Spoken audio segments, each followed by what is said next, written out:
comments were made by member of council saying, hey, we've raised fees, all sorts of other fees in the past, why should this be different?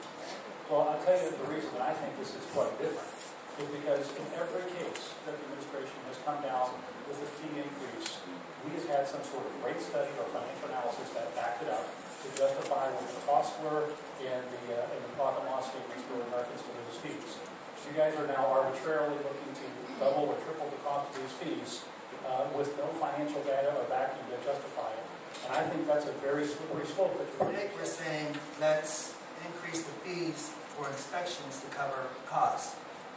What cost are we talking about is the question I have. And then the second question I have is, if we are looking for the mandatory inspections, okay, let's do that. But why do we have to have the cost go up? What's the reason, what's the rationale for the cost going up?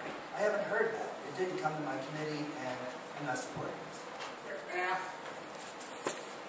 And at $150 for an inspection for 5 years, it comes to 8 cents a day. For each additional unit is 1.6 cents per day. Not a large fee, folks.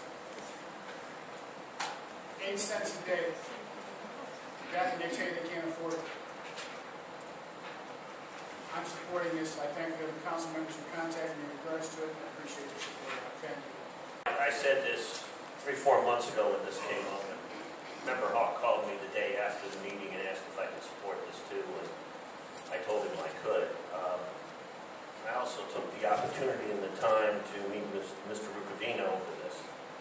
And I understand their perspective of the whole thing. I understand as a businessman we all have different fees we pay.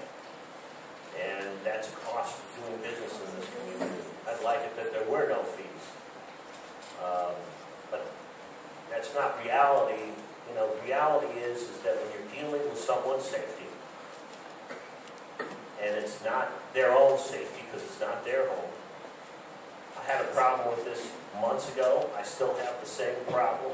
I got a phone call by them today asking me to look real hard at someone who was living in some place where they didn't think it was a very good situation for them to be in. Talked to Mr. Rubino about some of the landlords that are not part of this group out here that have, over the years, been sentenced to live in their own property.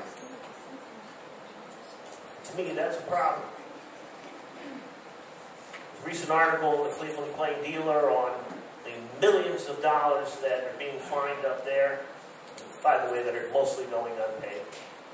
And we're in a similar situation where this is one of the few things that we have that we've instituted instead of the cost of the housing board.